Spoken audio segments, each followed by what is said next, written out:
Getting ready to jump on here with Craig Rapisarda. I think, Craig, I heard you coming on. Is that you? It's me. How's it going, Gavin? It's going good. It's going good. How are you doing today? Pretty good. Pretty good.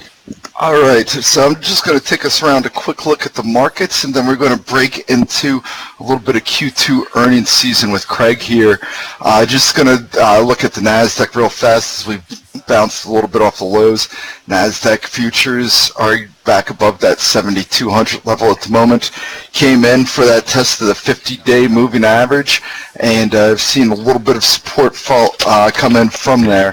So we're going to continue. It's not been much of a bounce, though, as tech still remains kind of out of favor here at the moment. On the S&P side, we saw that same support come in right around the 2,800 level.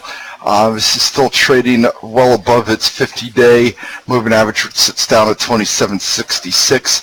Pretty tech heavy, of course, with a 25% weighting in there, but seeing a little bit less selling pressure than we have on the technology side.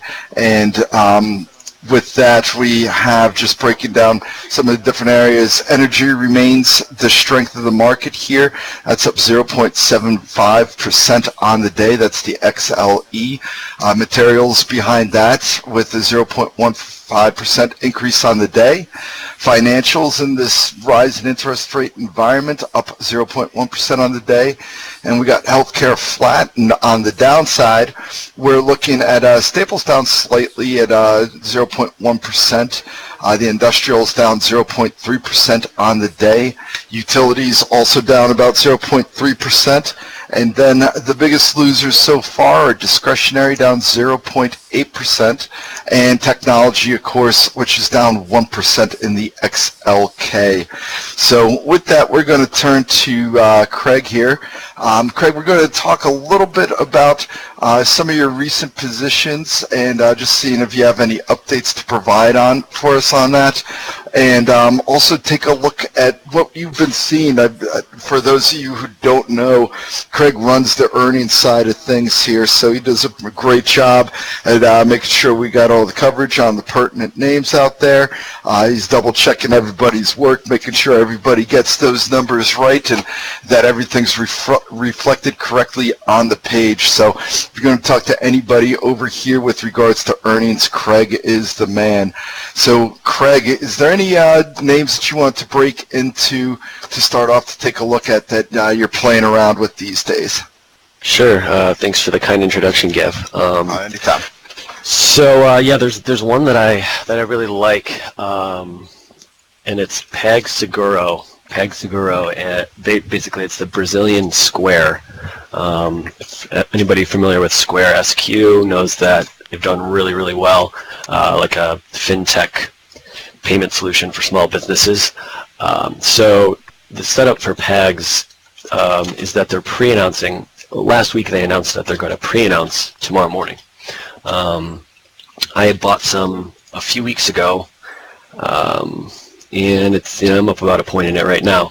But I think the setup is still there. The stock has been out of favor for the last few months for a few different reasons. The main one, Gav, I know you cover this stuff quite a bit. All these Brazilian equities have gotten killed. There's a lot of instability, uncertainty in the Brazilian economy. The real has gotten crushed. The strong dollar hasn't been helping. So a lot of these Brazilian stocks, you can compare PagSeguro. Sorry, I don't know if I gave a ticker. PAGS. Yeah, I got it up on the page there, and Okay. fully in support with you on that the political uncertainty there. But we've certainly seen a little bit of a turn, which you could see in that PAGS chart over the last couple of weeks. Yeah, it started to turn up a bit. Hopefully, so essentially, the stock has just gotten taken down with all these other Brazilian stocks, and that's one of my favorite ways to find good entries and good stocks to buy is really high quality companies that pull back from the highs for reasons that don't necessarily derail the story. Something like this, where anything Brazilian is getting tossed out. It sometimes sets up a good opportunity. In this case, I'd rather not have to worry about the Brazilian economy. I'd rather buy U.S. stocks, but I think you're kind of coming from it. There's opportunity there. We were discussing it earlier with that dollar seeing a little bit of a topping pattern, and Brazil having the most dollar-denominated debt. They're really impacted the most by this. And, of course, they got their elections in October, but there's some hope that the pro-business candidate there seems to be gaining some steam. So that certainly helps support your PAGS play here. Yeah. I tend to leave the macro type analysis for you guys, you and Chart, but I do think that when macro issues take stocks down significantly, and this thing is off 30% from the highs, a lot of times that does set up something for a real company-specific idiosyncratic opportunity like this. So the other thing that was weighing on it was PayPal actually acquired a competitor of PAGS, iZettle. They paid like $2 billion for this. Basically, it's a Square type company that's a leader in Europe, but also does business in South America. So, there is company-specific concern that did bring it down a little bit. They also did an offering, I think it was in June. It priced 29-ish, something like that. So, there's three different reasons that have kind of been weighing on the stock. Anyway, they announced last week that they were going to pre-announce tomorrow morning, and then give their full Q2 numbers at like the end of the month. So they're pre-announcing the pre-announce. Yeah, they pre-announced the pre-announce, and don't ask me why. I mean, obviously they could have just said, they could have pre-announced last week and said, okay, we're going to report on this date, or I don't know why they can't just give their full report tomorrow. I don't think any of that really matters, but the fact that they came out and said we're going to pre-announce next week, it seems like they're setting up for a good report. Yeah, well, this is going to be their third since the IPO, and the first two were really strong. I mean, their revenue is up triple digits, their payment volume is up triple digits. Just like Square had a huge opportunity here in the U.S., the payments market is even more fragmented and dislocated in Brazil. So there's obviously a huge opportunity for them, and they're putting up really impressive numbers, really impressive growth for that reason. So yeah, with the stock 30% off the highs, I like it. I like this setup here into the pre-announcement tomorrow, because I'm even if the report does show a little signs of slowing growth, or maybe that the slowdown in Brazil is kind of affecting them, I feel like a lot of that's already kind of been priced in here at these levels. So I think the risk is to the upside from here. But yeah, it's pretty much trading right at its opening IPO price, right? It opened up at 28. Is that right? Yeah, it's on kind of a round trip. Let me pick up a different chart here. Yes, it ran up to 40, and now it's kind of come. It made new lows, fresh lows there over the last few weeks, this month. So I think my entry was right around 27. And post IPO low, if anybody's curious, 25.15, set back on July 12th. So this thing's up about 17% or so since hitting those lows. Yeah, it's come a little way off the lows, but it's pretty much, like you said, it's pretty much right where it was when it first started trading. And like I said, their first two reports have been strong. I bought a small 1/3 size position a few weeks ago, and I do like the setup here into the pre-announcement, but I do think it can work longer term. It could turn out to be a big winner. I don't know if it's going to be able to perform and execute like Square has, but I definitely like it at these levels. Another an important note here is, if you're interested in options, the September options are kind of where I would prefer to play it, because now they're going to report their full Q2 report at the end of the month. So let me pull up the dates here. So the August options that expire on on the 17th of August. So they're going to all that volatility. We'll play into the September month and drive most of the volatility in the options around that then, right? Right. So the September we'll still be able to capture the Q2 earnings report, which they said is going to be August 30th. So we got a full month. So the August options tomorrow will get killed because there's no other catalyst now in the forefront after tomorrow morning, where the September options will still capture the full Q2 report. So the premium shouldn't get hit too hard relative to the August options. So I kind of like the setup here. Yeah. Okay. Now, and you'll have follow-up commentary on this on the site, I'm sure. Sure. So yeah. Okay. Yeah. So that's a nice looking play. Out of curiosity, I know you always have a good grasp on airports and stuff like that. You haven't been following GOL these days, have you? No, not really. You know, I still have some LTM, which is another South American airliner, and I kind of left some on the table there. I didn't manage that trade very well because I had a big gain in it, and again, all these Brazilian stocks, kind of got tossed out here. I don't have a great feel for GOL versus LTM, and then Azul is the other one that was a recent IPO. I do think that I think I'm on the same page as you, looking for opportunity here in these Brazilian stocks, but I really don't have a great feel for GOL. Okay, no worries. So we'll move on to the next name on your list here, and I believe they're reporting tomorrow morning. I think you said about Shopify. Is that tomorrow morning? Yes.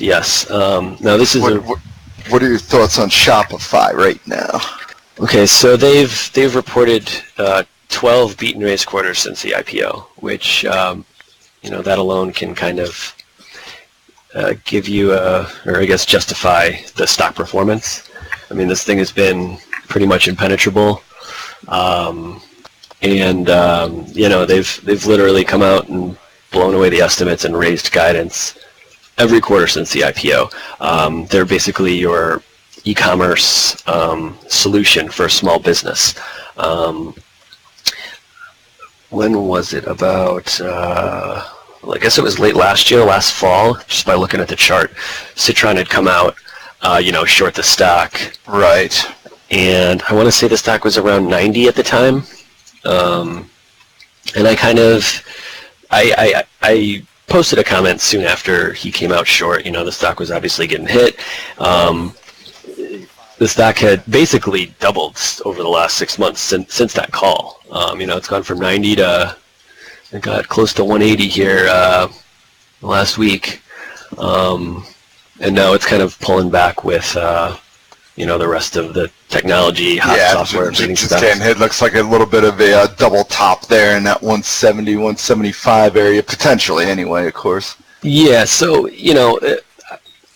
I feel I've compared the trade desk to this stock a few times, and a company that has executed this well has consistently beat and raised over time, garners a really high valuation, and at this level, it's got like a mid-teen sales multiple, which just makes it hard to get excited about. So to be honest, I loved this stock when it was at 20, and I was pretty much all out of it in the 30s or around 40, not too long after it. So it's kind of been one that's kind of gotten to me because I just sold out of it way too early. So I've been, sort of neutral on it for a while. They continue to do really well, but at 15 times sales, I don't know how much upside there is. Anyway, coming back to tomorrow's earnings, if you look at the growth rates that they've been reporting, it's started at 90 a few quarters ago. It's it was 68% growth last quarter on the top line. They guided for about 53%. So I think they are going to have enough room to beat, and even next quarter, I think the growth rate estimate is a little lower. I think at 48% for Q3. Now, the one risk that I do see was basically Citron's like whole thesis behind their short call. There is, so he basically said that part of their success, or I guess a large part of the success, which I didn't really agree with, was kind of shady dealings with like these affiliate marketers. Basically, people buy ads on Facebook or Instagram, or I guess even Twitter, and they're kind of just trying to sell other people's stuff. So they might say, oh, these are $150 shoes, we're selling them for $70, but they're really $15 shoes from China. And it's just kind of shady dealings, people trying to basically scam or trick people into wasting their money on stuff. And this was, sorry. I was just going to say, so basically selling knockoffs throughout the course. Yeah. There's a problem with it, right? Exactly. And this was kind of big business on Facebook and Instagram.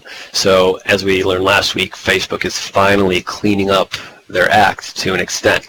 Now, I don't know what percent, or how much of an impact that could have on Shopify.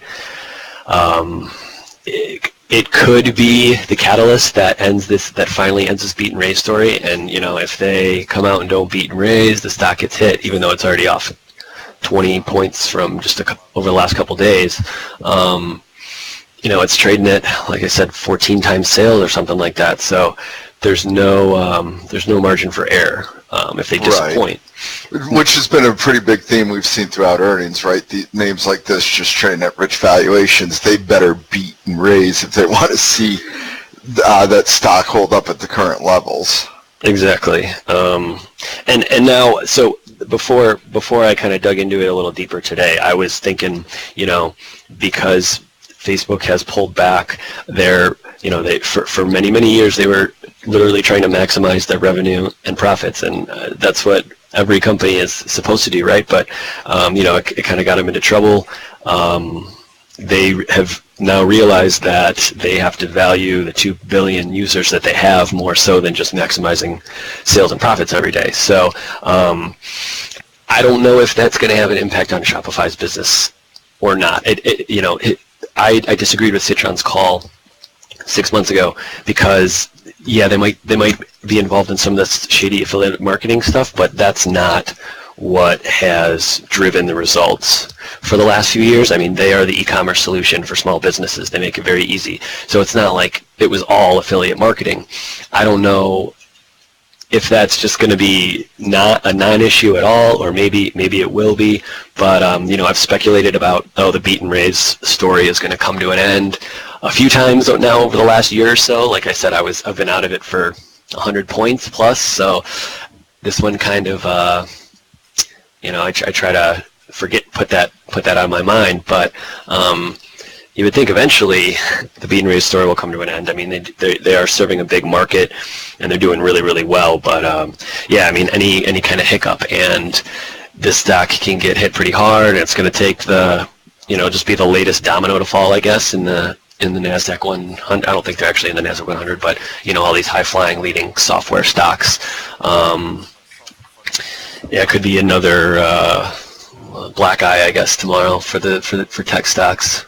Right. So now, just to recap, so you, where do you stand currently in this trade? You still have a position in it, right? Shop, I do not. No. I've been out. Okay, so you're out. Yeah. So, is there any area where, I wouldn't be looking to buy this myself in front. It doesn't sound like you would either, given a little bit of the concerns and the heavy lifting that they need to do. Is there any area that I've pulled back you'd be interested in? Like if we saw a 20-point drop to the 200-day, would that have you a little bit more intrigued? Yeah, but I guess it depends on what happens. See how they miss. Sure. Hey, no, go ahead. I think there's risk that they put up another beat and raise, and given where the sentiment is right now, the stock doesn't go higher anyway because tech is just out of favor right now. In which case, it could set up again once things cool off. I mean, we were probably due for a pullback in these technology stocks. There's I got a list of 10 or 15 software stocks that are trading with a double-digit sales multiple, and obviously the stocks have just been on fire. So, a healthy rotation, if it's just a correction, might set back up, and, it's a healthy correction, potentially. So... No, it's nice, and maybe you could toss that list of tickers up on the page for people. I'm sure people would certainly want to see that. So the next name we'll take a quick look at here, Craig, is ticker symbol PS, which is Pluralsight. Another IPO, as people could see out there. Craig definitely does a good job at getting in on top of these IPOs pretty early and taking a quick look and going through the story along with Dennis and everything. So PS, do they have their earnings report coming up here shortly, Craig? Or? Yeah, so they are reporting their first quarter as a public company on Thursday. What are we looking for in this report? I'm sorry, Wednesday afternoon. So it's Wednesday afternoon as their first report as a public company. And if anybody's curious real quick, they opened up at 20. When they IPO'd, this is back on May 17th, made a run up to that 29.50 area in mid-June, and have since pulled back and are trading at 22.34 going into this report. And what's the key things for that, Craig? Yeah, so as you mentioned, it's quite a bit off the highs now. When it was up close to 30, that was when a lot of these software stocks, a lot of these recent IPOs were just like surging. They all kind of, we can basically expect a strong report out of these guys. It was a well thought out IPO. I don't think it was rushed or anything. The business is performing well. They basically sell software that trains software developers, trains and tests them. So that's I just love the idea of the business. It's a very valuable. Everything is going towards software development, and so software that can keep your software developers on top of their game and everything is really valuable, and will be much more valuable down the road, in my opinion. So the only thing that has really hung me up is the valuation. Just like some of these other ones, it's trading with like a mid-teen sales multiple, low double-digit sales multiple, which again doesn't really leave a ton of room for upside. Normally that would be enough to say it's too expensive. I know I had published something on Tilray, TLRY. That one's just off the charts because it's a cannabis stock, but it ran a good 13 points after I posted that, out of the gate after the IPO. So sometimes I guess you just kind of, if you really like an asset, then you just kind of have to plug your nose a little bit, because I don't think this thing is really going to get much cheaper. So that's really the only thing that's holding me back. But we can expect a really strong beat and raise, just like a lot of these official IPOs when they come out. Right, exactly. Now, I guess like Snap was like the exception, but for most of these guys, Snap's been the exception for a lot of IPOs, it seems like. Yeah, definitely. For most of these guys, they're coming public, and it's well thought out.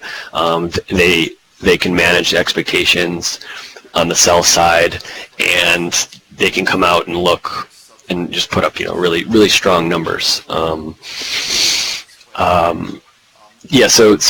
in terms of the price of sales, what has gotten me hung up for a lot of these software stocks is basically a lot of these software stocks, you got to value them on price of sales because they're not profitable, right? Yeah. Can you explain the price to sales a little bit for our subs out there? I'm sure that's a term that forward PE is pretty self-explanatory, but why is price to sales so important for these software companies?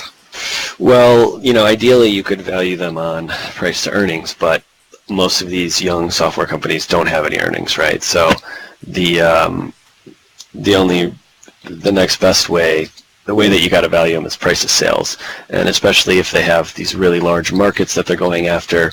If you can get a runway of 30, 40, 50% growth for a number of years, and if expectations aren't too high on the sell side, management does a good job of keeping the expectations in check. Then, if they just keep blowing it away on the top line and raising the top line estimates, then that's going to usually drive the stock higher.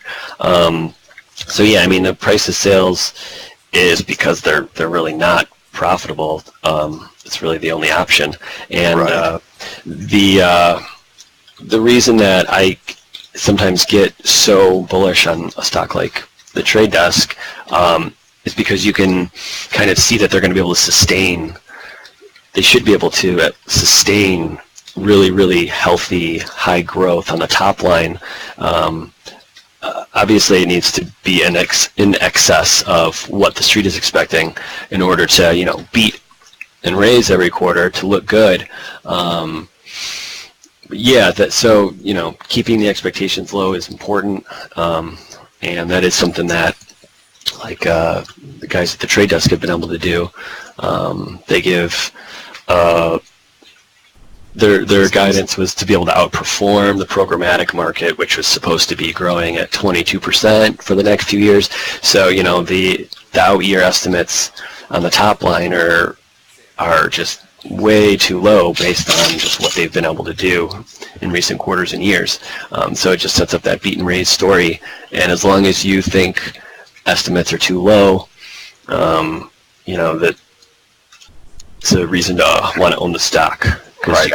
Apple probably being the all-time best at sandbagging on the guidance and then coming out and blowing away the results, right? Yeah, when the iPhone, I don't know how many years ago that was now, when the iPhone was, really just cooking and it was a really big growth story, then they were the masters at sandbagging. That's what you want to see. You want them to under-promise, over-deliver, and literally 12 quarters of that is how you get a stock like Shopify. Obviously there's fundamental business reasons why that they are able to do that. It's not just purely a game with Wall Street, but that's part of what management needs to do to keep the expectations low, to execute and surprise to the upside quarter after quarter, and it can lead to some really healthy gains over time. All right. One name that you've recently looked at, it's another recent IPO that slipped below its IPO pricing, and this follows a pretty solid earnings report, and that is Carbon Black, ticker symbol CBLK. You got any updated thoughts on that one, Craig? I like it at this level. I had bought it, was it probably around 23-ish, soon after the IPO. It kind of made a run into the 30s. I definitely should have taken some off there. Got kind of greedy, I suppose. But no. Are you interested in adding right here, or would you kind of like to see some of this tech wash out first before you jumped in? Yeah, both. I would be a buyer at this level for sure. I just kind of want to see how this plays out. Now, a lot of times, it can kind of turn without you, and you miss your opportunity. But yeah, I like it at this level. It's maybe about 15 or 20% below where I initially purchased it. But this is another one where, they didn't report like a monster beat and raise last quarter. I'm not sure they're going to be reporting really huge blowouts, but the setup into the next print, which is Thursday, is favorable. I expect another nice beat and raise. Oh no, I'm sorry. August 6th or August 7th after the market. So so next Tuesday. So still a little bit of ways away.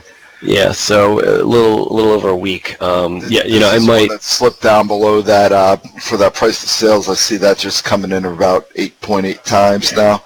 So a little bit more favorable valuation down here. Yeah, it's not egregious, I guess you could say, like some of them. It's on par with a normal kind of higher quality software stock. Yeah. So, yeah, I think this one can continue to work, or I think it will work from here. Yeah.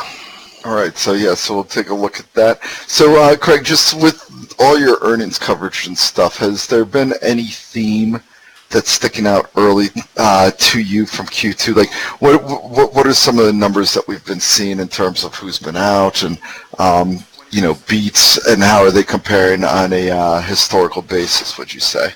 Sure. So, the 53%.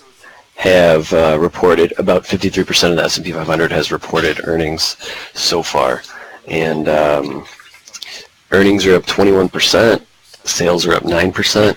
And 20% was the expectation, right? Yeah, that sounds about right. And that's now, from my take, wasn't it? So it's up 21%. Expectations were 20%. And I was seeing, I don't know if you'd come across this number, expectations of 23% as the whisper number, with the idea being that on average, the S&P usually beats earnings by 3%. Yeah. So do those numbers match up with what you were seeing, or? No, yeah, that sounds spot on. I mean, it usually comes in modestly better, 2, 3, 4% better. 21%. I'm not sure if that, if the change, if that's, I mean, yeah, all the numbers that you cited make sense. It's usually a few percent better. I don't know if I would necessarily say that the 21% so far isn't that good.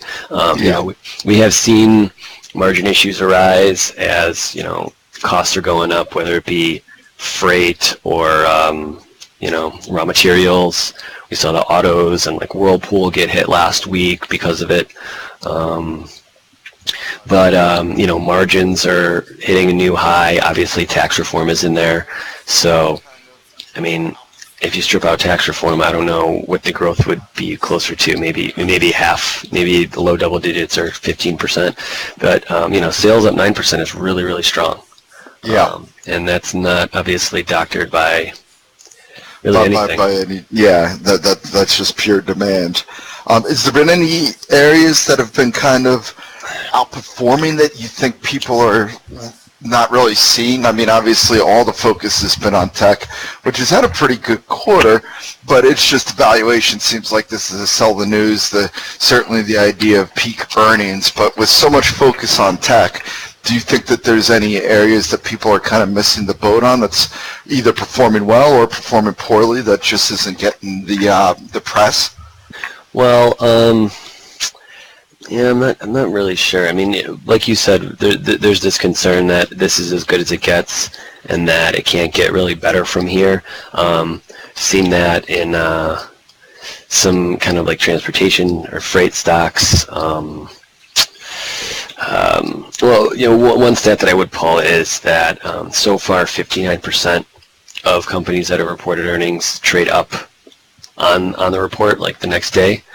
And, last quarter, if you guys remember, the results were really strong. It was the first quarter where the tax reform was helping. Right. And stocks kind of sold off. There was, I think the number of stocks trading higher following earnings came in around 48%. So despite the strong results, the average stock, it's kind of a wash, but stocks weren't rising on the good earnings.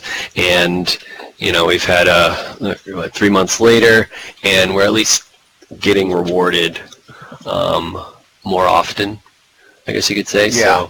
So we're seeing less. It's funny because there's been such a focus on the tech. One would have never thought that was the case, I would think, with the 59% trading up after earnings. Right. Yeah. I mean, obviously the Facebooks and the Netflixes and all that make the big headlines. Like the two high-profile ones that I think of that actually did miss were, Ford and GM, which again comes back to higher raw materials and all that. Right. And that's kind of tough to handicap anyway, where when you're bringing into account those tariff wars. So the response always makes it a little difficult when you got those macro headwinds, as you were saying earlier. Yeah, definitely. Yeah, so I don't have any other really groundbreaking takeaways right now, but you know, the next 2 weeks we see a lot of lower quality or just smaller companies. So there'll be a volatility, right? Yeah, there'll be a lot of stocks moving. What will you be looking out for in the next 2 weeks? Well, you know, I said I like PAGs into tomorrow morning's little pre-announcement. Right. I think I'm going to dip my toes in PS now. That's come all the way back down to 22 ahead of the report. Yeah. T2 Bio is one that I added to last week, and I like the setup here. As I said in my post last week, I was kind of surprised it had pulled back so much. But you know, if you take a look at the chart and zoom out a little bit, it went on a huge run. But they gave when the T2 bacteria panel was approved for sepsis, they gave guidance this year for really the next few years that revenue is going to double a few years in a row, and it seems like they set the bar to an appropriate level where they'll be able to kind of beat. So it just comes down to, you know, execution from them. And even if they do stumble a little bit, I think any weakness here is a buying opportunity, because they definitely have a setup to turn into a real growth stock.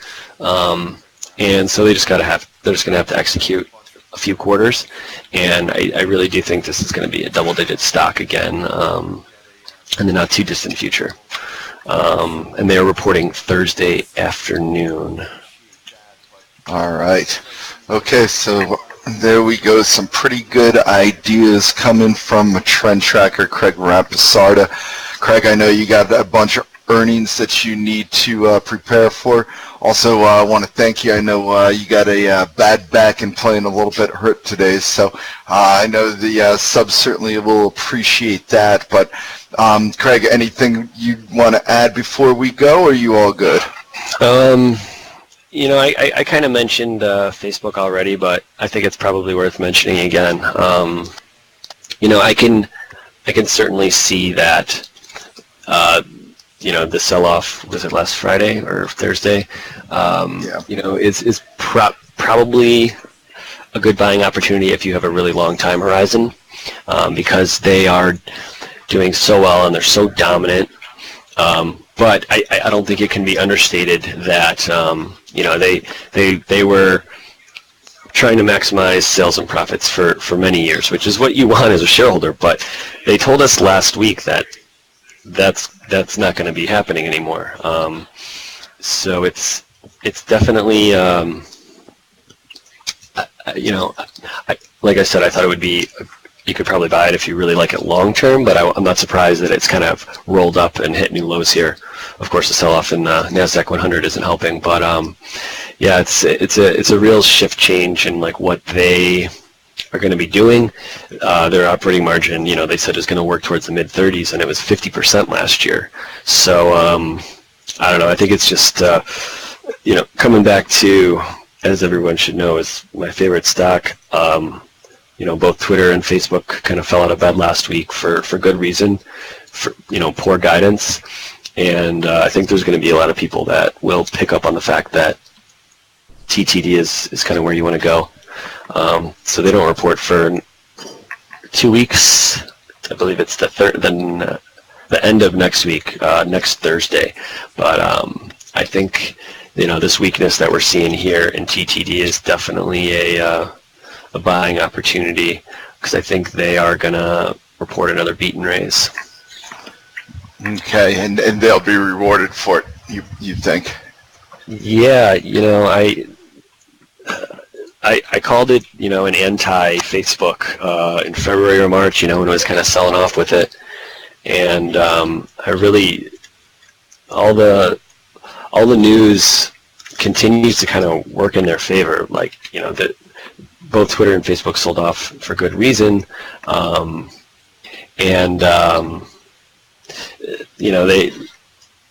there's the hype around social media stocks is obviously understandable, but the TTD is more of an objective way to target people, and you don't have to worry about being on one platform or any of the other issues that are arising for all of them, including YouTube, where owning content and the conflict of interest there. I've harped on this point many times, and I still think it's going to be, I still think it's an important theme, a reason why you kind of want to own it right now. All right, good stuff. Good stuff. All right, well, anything else you want to add here, Craig? Not at the moment. Not at the moment. All right, nice. Well, we're going to, I know me and you were talking, we're going to try to get you on a little bit more frequently. Your insight on earnings will certainly prove invaluable, so I think a lot of people would like to hear your thoughts there, and of course your trading ideas too, which you definitely have a great knack at finding some of these new plays that are coming in that I don't think a lot of people understand this story, so we'll keep you coming on and hammering out some of these ideas for people. But definitely appreciate what you're doing over there on the earnings side, and appreciate you coming on this afternoon.